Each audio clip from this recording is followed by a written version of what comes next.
സങ്കടത്തിലാ. എന്താ ചെയ്യണ്ടെന്നറിയാതെ കുഴങ്ങ് ഞാൻ. ഓ, ഈ ചെറിയ കുട്ടിക്ക് എന്താണാവോ ഇപ്പോഴത്തെ സങ്കടനാവും. എല്ലാരും വിചാരിക്കണ അല്ലേ അതിന് നിങ്ങൾക്ക് ആർക്കും എന്നെ അറിയില്ലല്ലോ. എല്ലാ കുട്ടികളും പോലെ അല്ല ഞാൻ പറയാട്ടോ. എന്റെ കഥ എല്ലാവർക്കും പറഞ്ഞുതരാം. എന്റെ പേര് മുത്തുലക്ഷ്മി എന്നാ. അമ്മയും ഞാനും കുഞ്ഞനുജനും കൂടി ചെറുപ്പശ്ശേരി ബസ് സ്റ്റാൻഡിനകത്ത് താമസിച്ചിരുന്നു. അത് ഒരു വീടൊന്നുമല്ല, പൊട്ടിപ്പൊന്നൊരു പീടിക മുറിയാ. കിടക്കാൻ മാത്രമേ ഞങ്ങൾ അവിടേക്ക് പോവാറുള്ളൂ. സിമന്റ് ഇടാത്ത തടയില് ചാക്കി വിരിച്ചിട്ടാ കിടക്കാം. അമ്മ ഞങ്ങളെയും കൊണ്ട് രാവിലെ തന്നെ നടക്കാൻ ഇണങ്ങും. അനിയനെ ഒക്കെ തുണിയിൽ കെട്ടി എന്റെ കൈയും പിടിച്ചിട്ടാ നടക്കുക. കണ്ട കുപ്പികളും പാട്ടുകളും ഒക്കെ പെട്ടി ചാക്കിലാക്കണം. പിന്നെ കാണോന്റെ മുന്നിലൊക്കെ കൈ നീട്ടണം. ആരെങ്കിലും വല്ലതും തന്നാലേ തിന്നാൻ കിട്ടൂ. ചിലപ്പോ വിശന്ന തളർന്നതൊന്നും വിചാരിക്കാൻ കൂടിയും വയ്യ. അന്നൊരു ദിവസം അമ്മ പനിച്ചു കിടന്നപ്പോ ഞാൻ ഒറ്റയ്ക്കാ പോയെ. ഒന്നും കിട്ടിയില്ല. നേരം ഉച്ചയായി. വിശപ്പും ദാഹവും സഹിക്കാൻ വയ്യാണ്ടായി. ചായപ്പിരികയിലെ തുറന്നു വച്ച ചില്ലലമറയിലെ വെണ്ണും പഴംപൊരി വടിയും ഞാൻ തൊട്ടു. ഒന്നും ഓർമ്മയില്ല. പെട്ടെന്നൊരു അലർച്ച. അണ്ണച്ചിപ്പറവോ മാറടെ ഒന്ന്. എന്താ നിന്റെ വിചാരം? എന്താപ്പത്? കൈയിട്ട് മാറി അശ്രീകരം.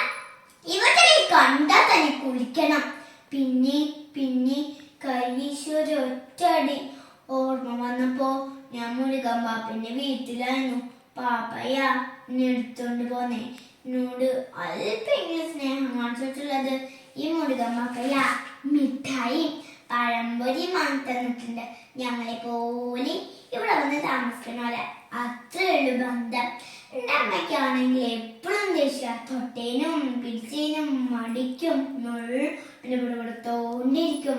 അങ്ങനെ ഒരു ദിവസം ഞങ്ങളെ ആ പിടിക്കുന്നു ആട്ടി ഓടിച്ചു. എന്താ എന്താ എല്ലാവർക്കും ഞങ്ങളോട് എത്ര ദേഷ്യം. ഞങ്ങളെ കണ്ട മോഹം തിരിക്കും. വാതിലടിക്കുന്നത് എന്തിനാ? ഞങ്ങളും മനുഷ്യർ തന്നെ അല്ലേ. പിന്നെ ബസ് സ്റ്റാൻഡിലായി താമസം. അപ്പളാ എന്റെ അമ്മ പോലീസുകാർ വന്ന് പിടിച്ചോണ്ട് പോയി. മാല കട്ടൊന്നും പറഞ്ഞ എന്റെ അമ്മ കൊണ്ടുപോവല്ലേ എന്ന് ഞാൻ അലറിക്കരഞ്ഞു. ആരും കേട്ടില്ല. പിന്നെ ആരൊക്കെയോ കൂടി എന്നെ ജാഗതി മന്ദിരത്തിലാക്കി. പിന്നെ എനിക്ക് വലിയ വലിയ മാറ്റങ്ങളായിരുന്നു ഉണ്ടായിരുന്നേ. അവിടെ ആളില്ലാത്ത ചേച്ചിമാരും അമ്മമാരും ഞാനാ ചെറിയ കുട്ടി എത്ര സ്നേഹത്തോടെ എന്നോട് പെരുമാറിയേ.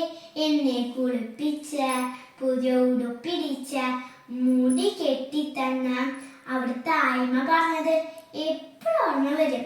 ശരിക്കും ലക്ഷ്മി ആയിട്ടോ.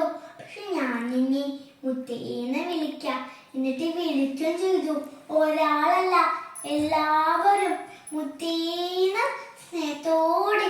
വിശപ്പും ദാഹവും മാറി. അവനെ സ്കൂളിലും ചേർത്തു. അക്ഷരങ്ങൾ പഠിച്ചു. കുഴപ്പമില്ലാതെ വായിക്കാനും എഴുതാനും കഴിഞ്ഞു. മുത്തുലക്ഷ്മി നല്ല കുട്ടിയാണ് ടീച്ചർമാരും പറഞ്ഞു. പിന്നെ എനിക്ക് ചിത്രം വരച്ചിട്ട് ഒരു കളർ പെട്ടി സമ്മാനം കിട്ടി. ഞാനത് സൂക്ഷിച്ചു വെച്ചിട്ടുണ്ട് ആഴ്മയുടെ പെട്ടിയിലും.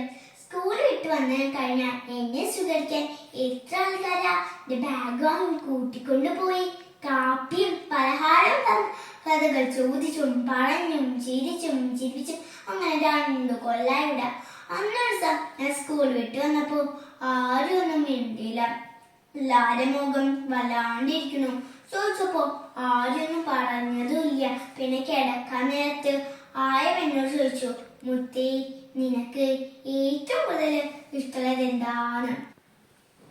മുത്തേ എനിക്ക് എന്താ വേണ്ട?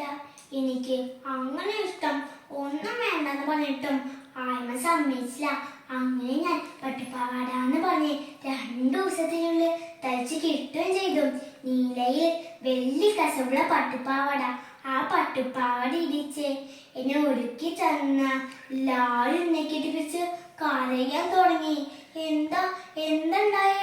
അപ്പഴാ പൊക്കൾ സഞ്ചി നോക്കി അനിയനെയും പിടിച്ച് എന്റെ